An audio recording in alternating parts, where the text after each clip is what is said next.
আজকে আমরা ভারতের ব্যাংকিং খাতের এমন একটা ঘটনা নিয়ে কথা বলবো যা নিয়ে বেশ আলোড়ন সৃষ্টি হয়েছে।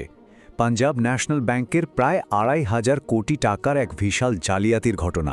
চলুন এই কেলেঙ্কারির গভীরে গিয়ে পুরো বিষয়টা বোঝার চেষ্টা করি। অঙ্কটা একবার দেখুন, ২,৪৩,৪০০ কোটি টাকা। পাঞ্জাব ন্যাশনাল ব্যাংক মানে পিএনবি রিজার্ভ ব্যাংক অফ ইন্ডিয়াকে ঠিক এটাই জানিয়েছে।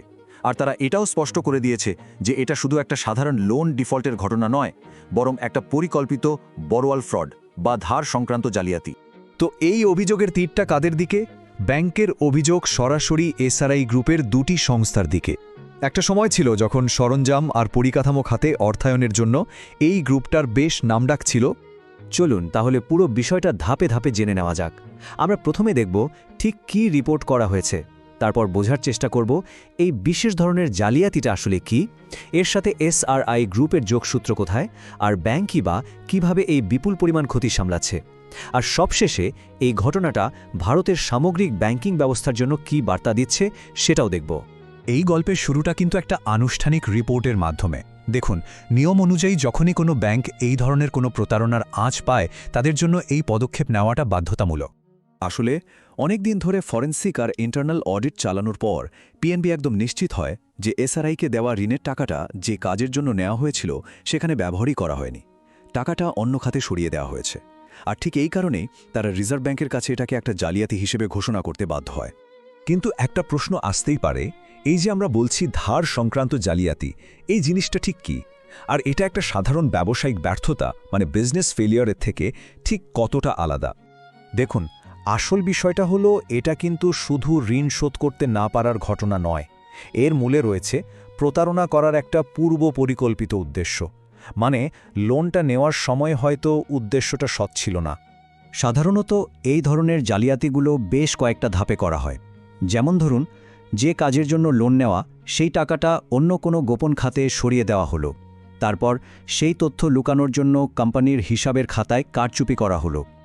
অনেক সময় আবার যে সম্পত্তি বন্ধক রাখা হচ্ছে তার দাম ফুলিয়ে ফাঁপিয়ে দেখানো হয়। এর একটাই উদ্দেশ্য, ঋণদাতাকে পুরোপুরি অন্ধকারে রাখা। আর এখানেই হলো মূল পার্থক্যটা। একটা জেনুইন ব্যবসায়িক ব্যর্থতায় ব্যবসাটা চালানোর আন্তরিক চেষ্টা থাকে, কিন্তু ব্যবসাটা হয়তো চলে না। কিন্তু জালিয়াতির ক্ষেত্রে শুরু থেকেই উদ্দেশ্যটা থাকে প্রতারণা করা। আচ্ছা, এবার আসা যাক সেই নির্দিষ্ট কোম্পানিগুলোর কথায়, যারা এই পুরো তদন্তের কেন্দ্রে রয়েছে।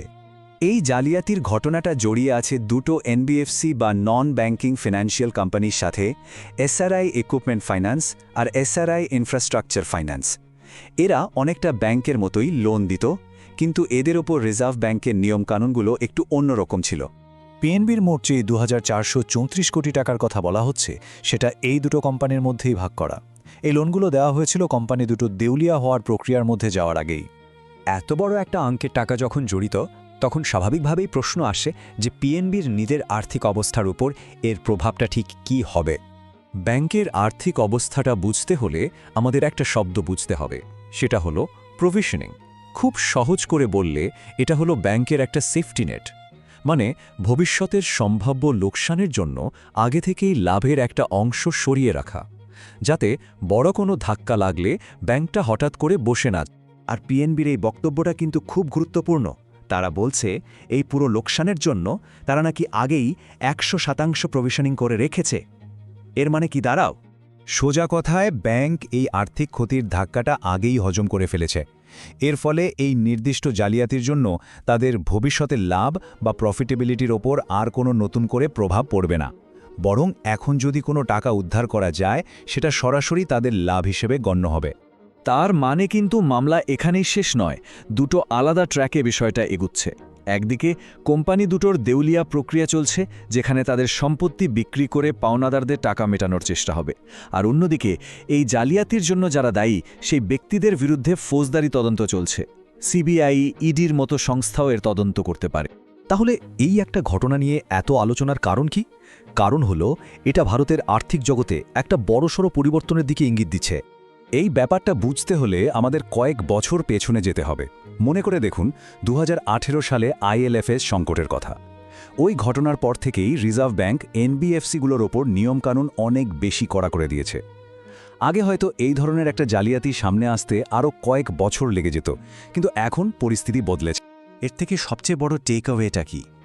টেকঅ্যাওয়ে হলো জালিয়াতি হয়তো এখনও হচ্ছে, কিন্তু নতুন আর কঠোর নিয়মকানুনের জন্য ব্যাংকগুলো এখন অনেক দ্রুত এই ধরনের ঘটনা শনাক্ত করতে এবং রিপোর্ট করতে বাধ্য হচ্ছে। এর ফলে পুরো সিস্টেমটায় স্বচ্ছতা আগের চেয়ে অনেক বেড়েছে। এই পুরো আলোচনাটা আমাদের একটা বড় প্রশ্নের সামনে দাঁড় করিয়ে দেয়। এই যে নিয়মকানুন কঠোর হচ্ছে, স্বচ্ছতা বাড়ছে, এর ফলে কি বড় আকারের জালিয়াতির যুগ শেষ হয়ে যাচ্ছে, নাকি যারা জালিয়াতি করে তারা আরও নতুন, আরও আধুনিক কৌশল বের করে নিচ্ছে, আর এটা একটা নতুন ধরনের চোর পুলিশ খেলার শুরু মাত্র? ভাবনার বিষয়।